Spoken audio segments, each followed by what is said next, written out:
Hey Ridge Kids, it's Miss Becca. Welcome to your worship experience. Throughout history, God has been so faithful to us. God kept his promise and sent Jesus to save us. When we remember that God will continue to be dependable, we can choose to trust God no matter what we face in life. All month, we will talk about trust, which means putting your confidence in someone that you can depend on. We will look in the Bible to find examples of people who knew firsthand what it meant to trust God in many circumstances. Sit back and enjoy. Bye, friends.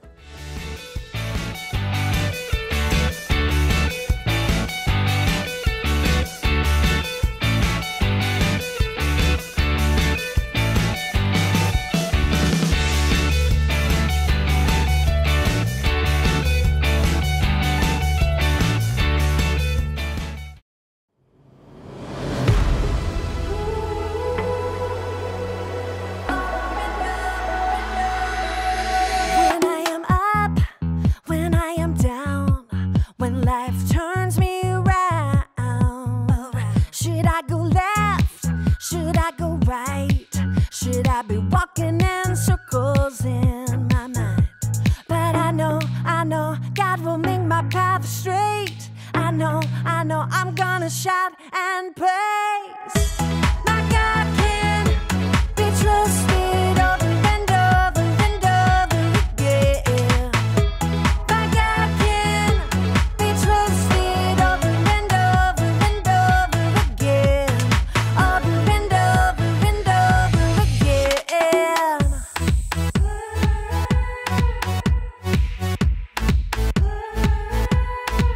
When I am up, when I am down, when life turns me around, should I go left? Should I go right? Should I be walking in circles in my mind? But I know God will make my path straight. I know I'm gonna shout and praise. My God can be trusted over and over and over again. My God can be trusted over and over and over again. Over and over and over again. I'm confident. My God can. I'm confident. My God can. I know. God will make my path straight. I know. I'm gonna shout and praise. I know. God will make my path straight. I know. I'm gonna shout and praise. My God can be trusted over and over and over again. My God can be trusted over and over and over again. My God can be trusted over and over and over again. My God can be trusted over and over and over again. Yes, he can. Over and over and over again. I'm confident. My God can. I'm confident.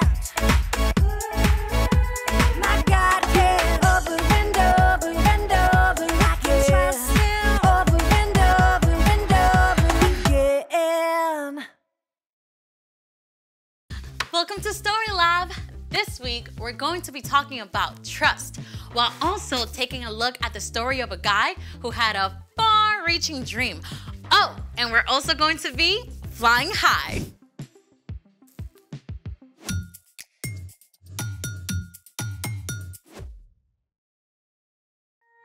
Hey there, I'm Amaya. And I'm Zeke. And today we're talking about trust, which is putting your confidence in someone you can depend on. And I'm depending on you to tell me what we're doing today. Have you ever been to the circus? Oh, I went once. And what was the coolest part? Oh, there were these guys getting shot out of cannons and other dudes doing crazy tricks on motorcycles and lions and tigers and bears. Oh my! But what about the acrobat? Oh yes, they were awesome sauce. Did you just say awesome sauce? Hey, it's in the dictionary. Awesome sauce. Extremely good. Excellent. Okay, your point. Acrobats are legit awesome sauce, and they have to be super strong and athletic and flexible and graceful all at the same time. Oh, that must take a lot of work. Exactly. And the most amazing thing is we get to talk to an acrobat today. No way! Yes, way. Her name is Grayson, and I'm calling her right now. Hi, everyone. Hey, Hi. Grayson. We're so excited to have you. Thank you for having me. So you're an acrobat? Yes, so I do all kinds of aerial work on trapeze, silks, lyra. The what now? Oh, well, I think I can show you guys some pictures. Trapeze, silks, and lyra. Wow. How do you even start doing stuff like that? Well, my friend had a birthday party at the circus gym, and I fell in love with it. How'd you even know how to do it? I had coaches to help me, so they got me started with a lot of the basics. Stuff like balance and strength training. Like pull-ups and stuff? Yes, lots and lots of pull-ups. You have to build up a lot of strength if you want to trust your body when you're in the air. Trusting the trapeze. For sure. So all of the apparatuses have to be tested a lot before we can trust that they're safe. Plus, we have big mats in case we do fall. Wait, so you have to trust your training and the apparatus? What about the people you work with? Well, there's my duo partner, Parker. I have to trust him a lot when he's throwing me in the air. Wait. Parker, he throws you like through the air? Yes. So I was terrified the first time we did it. But we started by practicing in spotting lines.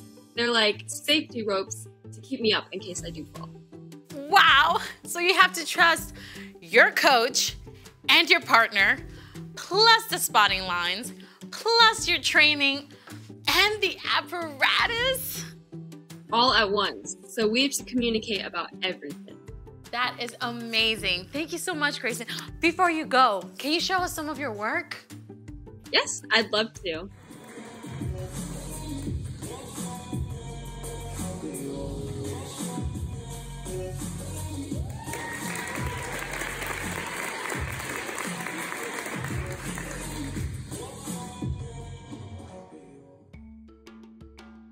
That was amazing. Thank you so much, Grayson. So cool.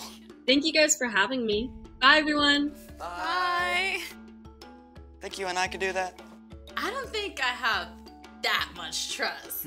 Well, speaking of trust, it's time for... The story before the story. Today, we're in the very first book of the Old Testament, Genesis.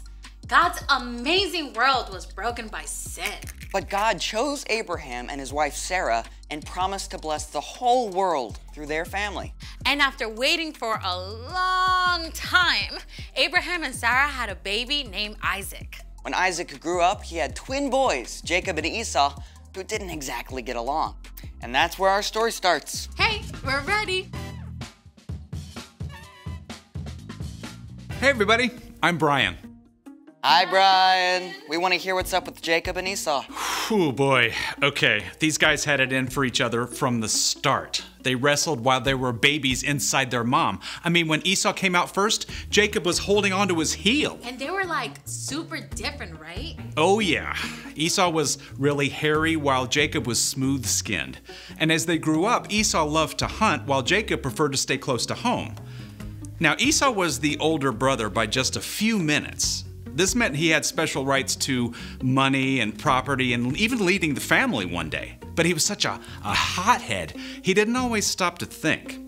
Now one day Esau was out hunting and didn't get anything. And by the time he got home, he was super hungry.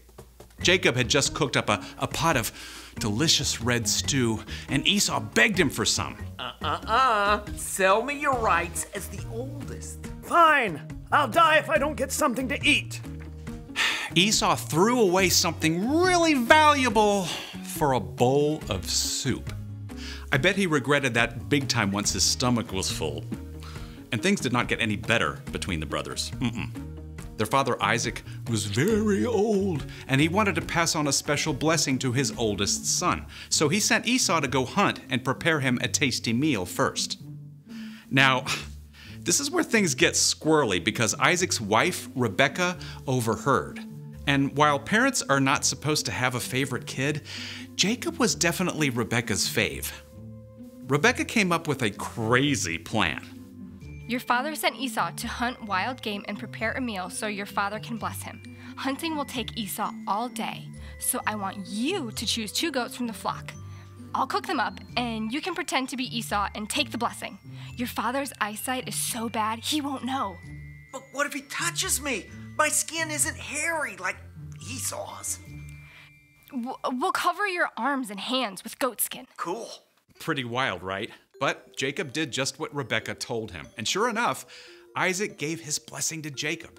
At last, Esau showed up. If you're Esau who just brought me a meal, I gave him my blessing. It wasn't me. Then your brother tricked me. First he took my rights as the oldest, now he's taken my blessing?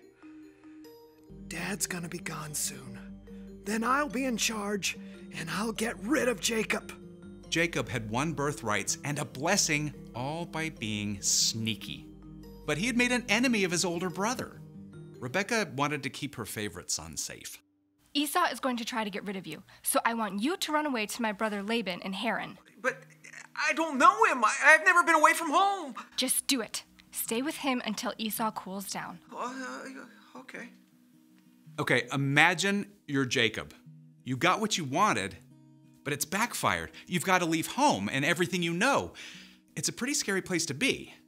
Jacob set off through the wilderness with nothing but his own thoughts. What's gonna happen to me? By nighttime, Jacob arrived at The middle of nowhere? With no place to stay, Jacob curled up on the hard ground with nothing but a stone for a pillow. Neck crick. But as Jacob slept, the most incredible thing happened. He saw a vision from God. In the vision, a broad stairway reached from the earth all the way up into heaven. Shining angels climbed up and down in a parade that dazzled Jacob's eyes. And most amazing of all, the Lord stood beside the staircase. Now, if you are Jacob, you may not be sure what God thinks of you. I mean, God has promised to bless the whole world through your family, but you've done some pretty sneaky things along the way. God might decide to go back on that promise. Then, the Lord spoke to Jacob. I am the Lord. I am the God of Abraham and Isaac. I will give you and your children the land you are lying on. They will be like the dust of the earth that can't be counted. All nations on earth will be blessed because of you. I am with you. I will watch over you everywhere you go. I will not leave you until I have done what I have promised. The light faded, the vision disappeared, and Jacob woke up. The Lord is surely in this place. Early the next morning, Jacob took the stone he had used as a pillow and set it up as an altar for God. May God be with me and do as he has promised. Then you, Lord, will be my God. Then Jacob continued on his journey to Haran, and that's the end. For now. Okay, so Jacob was kind of messed up. Yeah, but even though Jacob made a lot of not so great choices, God was still with him. God still had a plan to bless the whole world, and Jacob was part of that, even though he was not perfect. Many hundreds of years later, Jesus was born into Jacob's family line. It's a story that we're still part of. So, what is our part in that story? Well, you can trust that God has a plan, even when it's hard to see the path ahead. So, maybe you and your best friend had a fight. You can still trust that God loves both of you and that he is there with both of you as well. You just need some time to cool down. Or maybe you're struggling at home or school or really anywhere and you just don't know what to do. You can trust that God knows. God is in control. Yep. We don't always get to know the details of God's plans, but we do know God promises to make everything right in the end. Even if we mess up along the way. I think you've got it. I'm off. So here's the thing. You can trust that God has a plan no matter what's going on. Got it. Now, do you think we can fit a trapeze in here? I mean, Grayson is so good. Let's just watch her some more. Awesome sauce. See you next time.